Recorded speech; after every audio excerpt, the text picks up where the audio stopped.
வாங்க. எங்க வந்திருக்கோம்? வாங்க. என்ன யோசிக்கிறீங்க?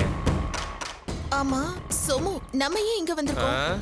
உங்களை கடத்தி இங்க ஒரு வீட்ல அடைச்சு வச்சு உங்க வீட்ல பிளாக்மெயில் பண்ணி பணம் பறிக்க போறேன். நான் ரொம்ப துணிச்சலான ஆளு, என்கிட்ட இதெல்லாம் நடக்காது. அப்புறம் என்ன பயம்? வாங்க. இங்க யாரு இருக்கா? முக்கியமான ஒரு விஐபி. இந்த ஏரியாவை பார்த்தா விஐபி இருக்கிற மாதிரி தெரியலையே. எனக்கு ஒரு விஐபி தான். எதுக்கு இவ்ளோ சஸ்பென்ஸ் கிரியேட் பண்றீங்க? யாருன்னு தான் சொல்லுங்களேன். இருங்க சார். சார் உள்ள வாங்க சார். நான் மட்டும் இல்லைங்க, உங்களை பார்க்க இன்னொருத்தரும் வந்திருக்காங்க. வெளியே வந்து யாருன்னு பாருங்க.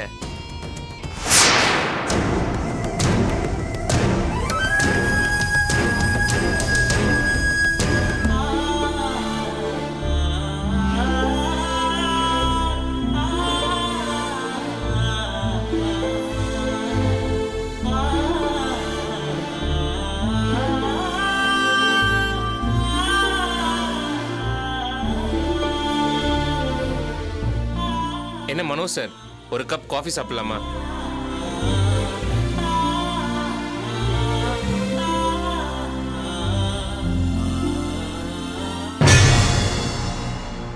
அதான் அன்னைக்கே சொன்னேன், அந்த சுந்தரிய வேலையை விட்டு தூக்கிடலான்னு. இவ கேட்டா தானே இன்னைக்கு நம்ம குடும்பத்தையே சந்தி சிரிக்க வச்சுட்டா. எல்லா தலைவலிக்கும் அவதான் காரணம். ஏங்க இப்ப எதுக்கு சுந்தரிய சும்மா திட்டிட்டே சரி, நான் இருக்கீங்க? அப்புறம் பேசுறேன். பின்ன புள்ளைவா பெத்து வளர்த்திருக்காவ, அவளை திட்டாம என்ன பண்ண சொல்ற? இங்க பாருங்க, இனிமே அந்த பயலால எந்த தொந்தரவும் இருக்காது, விட்டுருங்க. என்ன சொன்னாலும் அவன் அடங்குற மாதிரி தெரியல.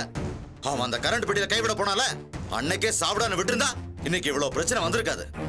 நான் தான் சொல்றேன் இல்லங்க, நான் அவன்கிட்ட பேசிட்டேன். இனிமே அவன் டிஸ்டர்ப் பண்ண மாட்டான். ஏமா, அவன்லாம் யாருக்கும் அடங்க மாட்டாமா. நம்ம யார் சொல்லி கேட்க மாட்டான் அவன். இத பாருங்க, அந்த பையன் ஒரு கம்பெனி ஆரம்பிக்கிறான். அதுல நல்லா முன்னேறி வந்துடுவேன்னு அவன் நம்பிக்கையா தான் சொல்றான். நீ உன் தொழில பெரிய ஆளாவா, அதுக்கப்புறம் மது பத்தி யோசிக்கலாம் நான் சொல்லியிருக்கேன். அறிவு இருக்கா உனக்கு? எதுக்கு இந்த மாதிரி அவன்கிட்ட பேசுற? சும்மாவே அந்த பையன் அட்டகாசம் பண்ணுவான். இத வேற சொல்லிட்டல, நீ ஆடி தீத்துருவான். அதெல்லாம் நான் பக்குவமா தான் பேசியிருக்கேன், புரிஞ்சு நடந்துக்குவான். அவனால எந்த தொல்லையும் இருக்காது. அவனால பிரச்சனை வரும்னு பயந்துகிட்டு தான் நீ பெரிய ஆளாவா என் பொண்ணை கட்டி தரேன்னு சொல்லிட்டு வந்தியா? நீ எதுக்கு பயப்படுற?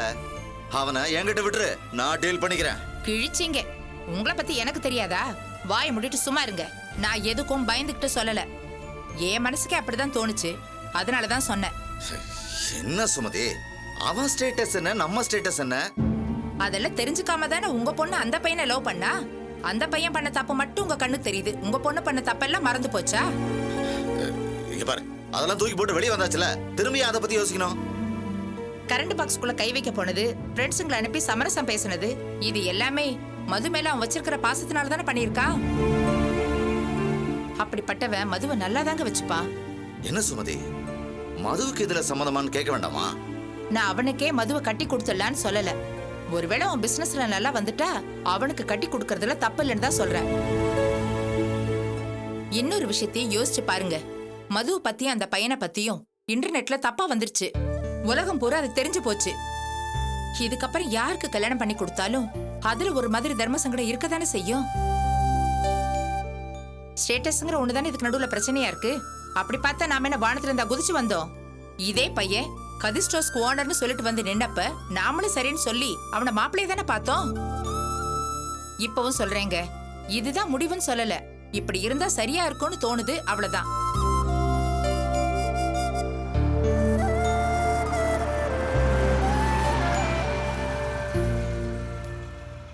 ஓகே சந்தோஷ், நாளைக்கு மீட் பண்ணலாம். Okay bye. என்னாச்சு மது? எதையோ மிஸ் பண்ற மாதிரி ஒரு ஃபீல். எதையும் விட்டுறலையே, நல்லா தேடி பாரு. அது இல்ல. ஓகே, நான் வரேன். பாய்.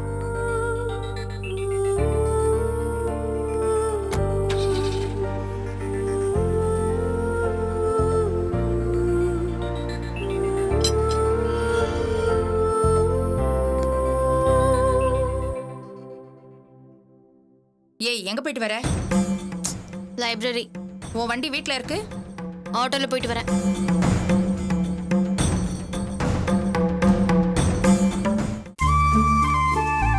வாங்க, உட்காருங்க.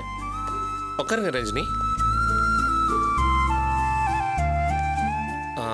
நீங்க பேசிட்டு இருங்க, நான் ஒரு 2 நிமிஷத்துல வந்துடுறேன்.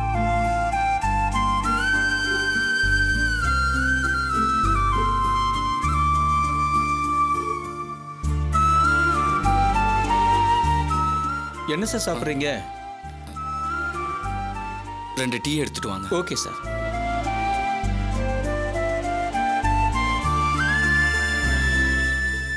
சாரி ரஞ்சனி, நாம அப்போ +2 படிக்கிறப்போ நீ முதல்ல வந்து உன் லவ் என்கிட்ட சொன்ன. ஆனா நான் உன் ஃபீலிங்ஸை புரிஞ்சுக்காம எல்லாரும் முன்னாடியும் உன்னை நான் ரொம்ப அசிங்கப்படுத்திட்டேன். நான் ஃபுட்பால் விளையாடினதை பார்த்து ஸ்கூலே என்னை கொண்டாடிச்சு. அந்த திமிர்லையும் மெதப்புலையும் தான் நான் உன்னை கேவலப்படுத்திட்டேன். நீ என்கிட்ட லவ்வை சொன்னப்போ பிடிக்கலன்னு சொல்லிட்டு நான் போயிருந்திருக்கலாம். அவ்வளோ பேர் முன்னாடி வச்சு நான் உன்னை ரொம்ப அசிங்கப்படுத்திட்டேன். சாரி ரஞ்சனி. ஆனா வாழ்க்கை என்னை புரட்டி போட்டுருச்சு. இன்னைக்கு அடுத்த வேளை சோத்துக்கே போராடுற நிலைமையில இருக்கேன். நான் பண்ண தப்புக்கு கடவுளை என்னை தண்டிச்சிட்டார். நேத்தி வரைக்கும் கூட நான் உங்களுக்கு பண்ண அந்த கேவலத்தை நினைச்சு பார்க்காம இருந்துட்டேன். ஆனா சோமு சார் சொன்னதுக்கு அப்புறம் தான் அது எனக்கு உரைச்சுது.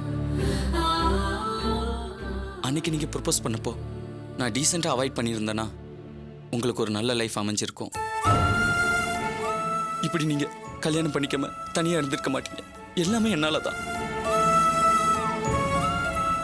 உங்க ஃப்ரெண்டு சோமு எங்கெங்கயோ தேடி அலைஞ்சு கடைசியா என்ன கண்டுபிடிச்சிட்டாரு. அப்ப நான் பண்ண தப்பு இப்போ உங்க மனசுல காயமா இருக்குன்னு அவர் சொன்னாரு. ரொம்ப ரொம்ப சாரி ரஞ்சனி. இத்தனை வருஷமா உங்க மனசுக்கு கஷ்டத்தை கொடுத்துட்டு இப்போ வந்து ஒத்த வார்த்தையில சாரின்னு சொல்றதால எந்த பிரயோஜனமும் இல்லதான். நீங்க என்ன மன்னிக்கிறீங்களோ இல்லையோ, நான் உங்க ஃப்ரெண்டு சோமுக்கு ரொம்ப தேங்க்ஸ் சொல்லணுங்க. அவர் சொன்னதுக்கு அப்புறம் தான் எனக்கு எல்லாமே புரிஞ்சுது. அவரால தான் இப்போ நான் உங்ககிட்ட மன்னிப்பும் கேட்டுட்டேன். ஏதோ என் மனசுக்கு சின்னதா ஒரு ஆறுதல்.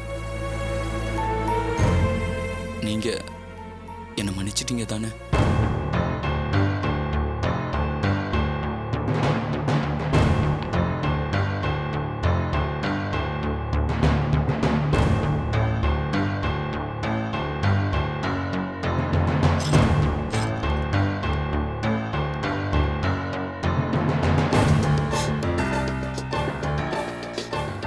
சோமு, என்ன ரஞ்சனி, நம்ம போலாம் சோமு. மனோ சார் வரல? போலாம் வாங்க. என்னாச்சு? மனோ சார் ஆட்டோவை கூப்பிடுங்க. சரி. சார் ஆட்டோ வருமா? போலாம் சார். ஓகே.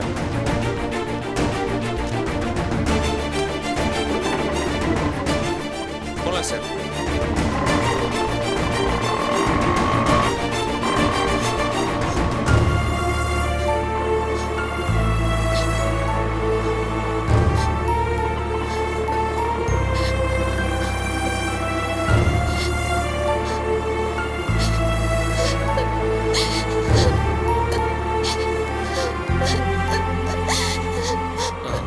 என்னாச்சு ரஞ்சினி? ஐயோ அழாதீங்க. என்னாச்சு? நான் சொன்ன ஒரு வார்த்தைக்காக நீங்க இவ்ளோ கஷ்டப்பட்டு மனோவை தேடி கண்டுபிடிச்சிருக்கீங்கல்ல. ஐயோ இதெல்லாம் ஒண்ணுமே இல்லைங்க ரஞ்சினி. உங்களுக்காக நான் என்ன வேணா செய்வேன். மனோவை பார்த்த உடனே ஈகோ எல்லாம் உடைச்சு போயிடுச்சு. அவனை பார்க்கவே ரொம்ப பாவமா இருந்துச்சு. இவ்ளோ பரிதாபமா இருக்கிற ஒருத்த மேலையும் இத்தனை வருஷமா நம்ம வெஞ்சன்ஸ் வச்சிருந்தோன்னு எனக்கே மேல கோவம் வந்துச்சு. மனு மன்னிப்பு கேட்டப்போ என் மனசு எவ்வளவு லேசாயிடுச்சு தெரியுமா? இத்தனை வருஷமா என் மனசுக்குள்ள இருந்த வலி சுத்தமா காணாம போயிடுச்சு. அவர் எப்பவோ செஞ்ச தப்ப ஏன் இவ்ளோ நாளா மனசுக்குள்ளேயே வச்சிருந்தேன்னு நான் என்னையவே கேட்டுக்கிட்டேன். இப்போ உனக்காக கஷ்டப்படுற நல்ல மனசுக்கு தேங்க்ஸ் கூட சொல்லலன்னு போது அழுக வந்துடுச்சு சோபு. ப்ளீஸ் ரஞ்சினி. தேங்க்ஸ் சோமு. ஐயோ நமக்குள்ள எதுக்கு இதெல்லாம்? ப்ளீஸ் சோமு, ஆட்டோ ஏதாவது கோயிலுக்கு போக சொல்லுங்க ப்ளீஸ். சார் அந்த பக்கத்தில் இருக்கிற விநாயகர் கோயில் போங்களேன். சரிங்க சார்.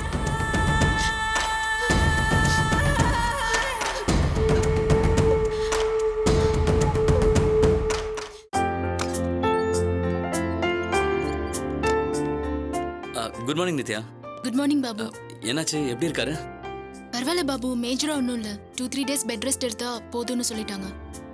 வேற எதுவும் பிரச்சனை இல்லையே? இல்ல, இந்த மாதிரி நேரத்துல இப்படி அடிபட்டுட்டாரே, அதை நினைச்சு அவங்க வீட்ல யாராவது தப்பா பேசுவாங்களோன்னு. அதான் பாபு, நான் கூட ரொம்ப பயந்துட்டேன். ஆனா சுபாஷ் ரொம்ப ஜென்யூன் பர்சன். அப்படி எதுவும் பெருசா நினைக்கல. ரொம்ப மெச்சூர்டா எல்லா விஷயத்தையும் டீல் பண்றாரு. எல்லாத்தையும் அனலைஸ் பண்ணி புரிஞ்சுக்கிற பக்குவம் இருக்கு. எக்ஸ்கியூஸ் மீ நித்யா, ரொம்ப அர்ஜென்ட்டான ஒரு ஒர்க் இருக்கு, நம்ம அப்புறம் பேசுவோமே. சாரி.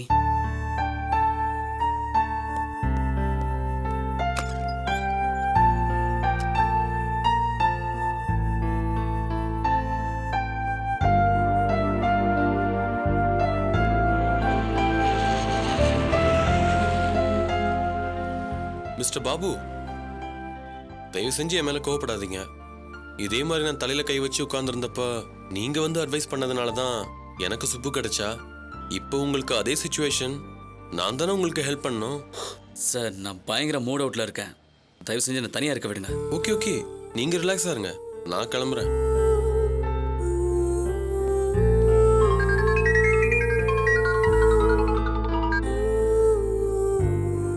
ஹலோ நித்யா, நான் சுபாஷ். சொல்லுங்க. எங்க இருக்க? ஆபீஸ்ல. நான் உன்னை டிஸ்டர்ப் பண்ணிட்டேனா? இல்ல சொல்லுங்க. ஒரு முக்கியமான விஷயம் பேசணும். நமக்குள்ள எப்பவும் எந்த விதமான ஒளிவு மறைவு இருக்கக்கூடாதுன்னு நான் நினைக்கிறேன். உங்க அப்பா என்கிட்ட ஒரு விஷயம் கேட்டாரு. அவரு ஒரு லேண்ட் வாங்கின விஷயமா அவருக்கும் இன்னொருத்தருக்கும் பிரச்சனையா? தெரியும், சொல்லுங்க. கலிதீர்த்தன் அங்கிள். சரியா போச்சு, உங்களுக்கு தெரிஞ்சவர் தானே அவரு. அப்புறம் எதுக்கு அப்படி சொன்னாரு? அவரை ஆள் வச்சு 2 தட்டு தட்டணும்னு சொன்னாரு. நான் அந்த மாதிரி ஆள் இல்ல, பிரச்சனையை பேசி தீர்த்துக்கோங்கன்னு சொல்லிட்டேன். நல்ல வேலை இதை நான் உங்ககிட்ட சொல்லிட்டேன். நீ வேற அவர் உனக்கு தெரியும்னு சொல்ற. ஓகே நித்யா, நீ அப்பா கிட்ட இது சம்பந்தமா எதுவும் கேட்டுக்காத. சரி சரி, நீ ஆபீஸ்ல வேலையா இருப்ப, நான் அப்புறமா பேசுறேன். ஓகே.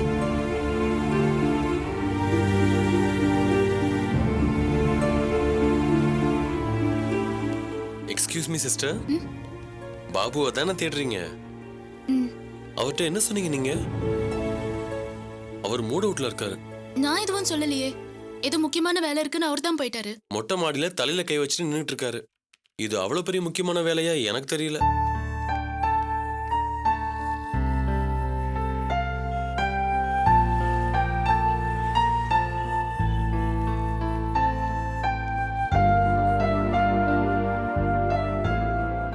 ஏதோ தலை போற வேலை இருக்கிறதா சொல்லிட்டு வந்தீங்க.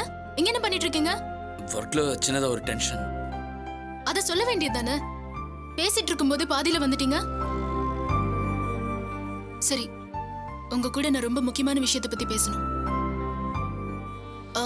ஒரு லேண்ட் விஷயமா உங்க அப்பாவுக்கும் எங்க அப்பாவுக்கும் ஏதோ பிரச்சனை இருக்குல்ல? ஆமா. எங்க அப்பா உங்க அப்பாவோட தகராறு பண்ணுவாருன்னு நினைக்கிறேன். அது ஏற்கனவே நடந்துகிட்டு தானே இருக்க. இல்ல, நானும் எங்க அப்பா கிட்ட இதை பத்தி பிரச்சனை பண்ண வேண்டாம்னு சொல்றேன். நீங்களும் உங்க அப்பா கிட்ட இதை பத்தி பேசுங்களேன். சரி. நான் ஏன் சொல்றேன்னா, இந்த மாதிரி சின்ன விஷயத்துக்காக நம்ம ஃப்ரெண்ட்ஷிப்பை இழந்துடக்கூடாது இல்லையா? உங்க ஃபேமிலியில ஒரு விசேஷம்னா நான் குடும்பத்தோட வரணும். எங்க வீட்ல ஒரு பிரச்சனைனா நீங்க வந்து பார்க்கணும் இல்லையா? என்ன, நான் சொல்றது சரிதானே? இல்ல, உங்க மனசுல ஏதாவது தோணுனா கூட சொல்லுங்க. நீங்க சொல்றது சரிதான். எங்க அப்பா கிட்ட நான் பேசுறேன்.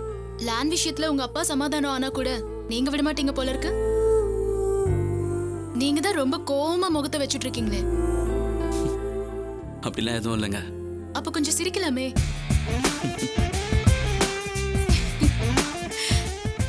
வாங்க போலாம்.